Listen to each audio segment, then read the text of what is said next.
Salam alaikum wa rahmatullahi wa barakatuh. Hayyakum Allah. Alors encore un petit hôtel là, pas trop mal. Le Rotana qui est juste en face du Ilaf Taqwa. D'accord, pas loin du Mesjid al-Ghamama. Donc c'est un petit peu loin des femmes, mais comme on a dit, ça reste un bon rapport qualité-prix intéressant. Donc voilà, le Rotana al-Manaha. Donc il a deux ailes, hein. Il y a celui-là et une autre derrière, un autre bâtiment derrière, et le Mesjid Nabawi est là-bas. Donc ça fait un petit peu long pour les femmes, mais bon, c'est un hôtel très récent, donc très propre et avec des prix abordables. Comme j'ai dit, Booking, hein, pour les prix, ça change tellement, je ne pourrais pas vous donner d'ordre de prix. Mais voilà, comme vous pouvez le voir, comme vous pouvez le constater, c'est tout neuf, très propre. Regardez, ça c'est la réception. Donc rien à dire. Vous avez aussi un centre commercial en sortant par là, un nouveau centre commercial qui est en sous-sol. Masha'Allah. Donc dès que vous sortez de ce côté-là, donc voilà, la deuxième aile, Tower 2. Là vous descendez ici, vous avez un centre commercial. Il est très récent, il a même pas un an. Hein, donc vous pouvez faire vos courses là-bas. Pas très loin du Mesjid Nabawi. Voilà.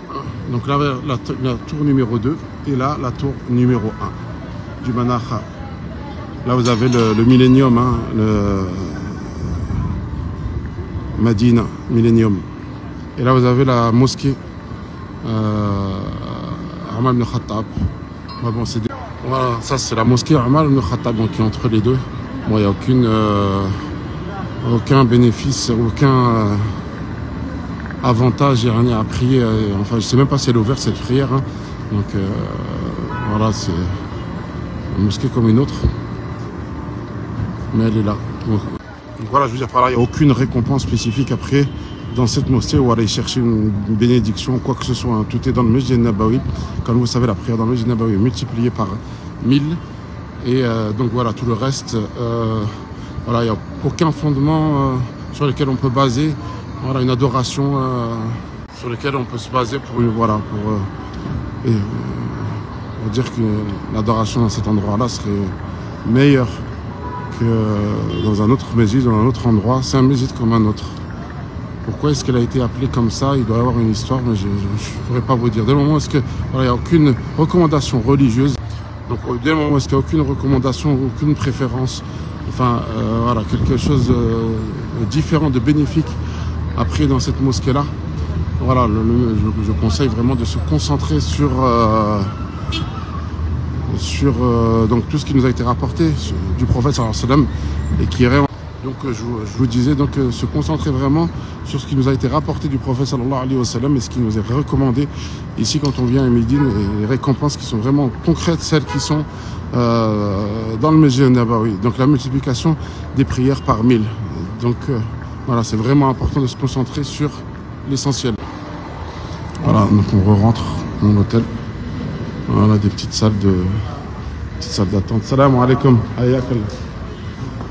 Voilà, des petites salles d'attente à droite, à gauche, un petit peu partout.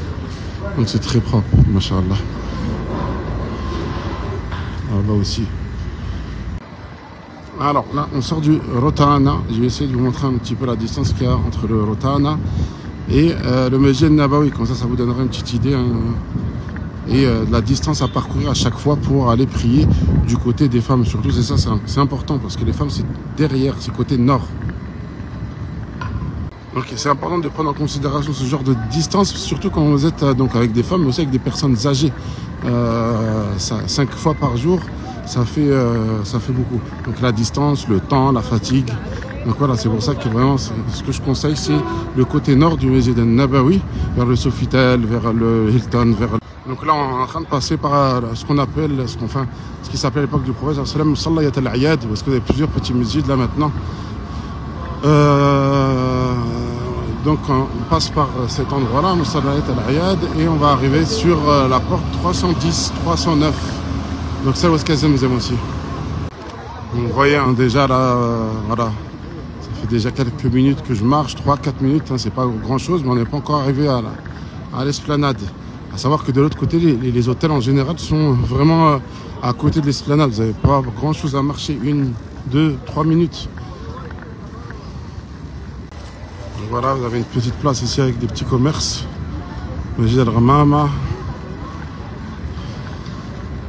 Et là, vous avez l'entrée. Vous avez aussi donc Zemzem. Je vous l'avais déjà filmé parce que vous regardez, les gens sont en train de remplir donc des petits bidons. C'est le seul endroit où Zemzem est autorisé de remplir. Alors vraiment, vous avez des petits kiosques, hein, voilà, comme celui-là où est-ce que vous allez pouvoir acheter des petits pochons de 5 litres, enfin des petits sacs rigides. Et après, vous rentrez ici et vous pouvez remplir donc 5 litres de Zemzem. Donc, vous voyez les petits sacs bleus là, c'est cela, ils coûtent 3 riels, hein, ou bien comme ça.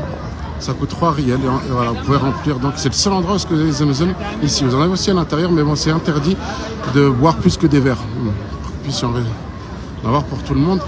Et donc les grosses quantités, c'est ici. Pour 310. Donc voilà l'entrée. Pour 310. L'entrée pour Zemzem.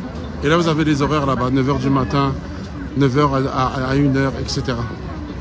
Et regardez, une fois qu'on est rentré, on est arrivé sur l'esplanade, il faut aller jusque là-bas pour accéder à la première porte des femmes. Donc il nous reste, voilà, il nous reste encore, une fois qu'on est arrivé sur l'esplanade, encore 3-4 minutes même. Donc ne faites jamais la prière ici, hein, parce que vous êtes devant l'imam, donc faites très attention. Allez à la mosquée en avance pour pouvoir rejoindre les rangs derrière l'imam. Donc voilà, donc vous avez vu un petit peu le chemin entre le Menacha et tous les hôtels qui sont autour, et le Masjid Nabawi, notamment l'entrée des femmes qui est là-bas. Donc c'est pour ça que je vous dis, il vous reste encore une petite distance à parcourir une fois que vous êtes arrivé. Voilà, tout ça à prendre en compte, surtout quand on est avec des personnes âgées. Je vous dis à très bientôt, salam.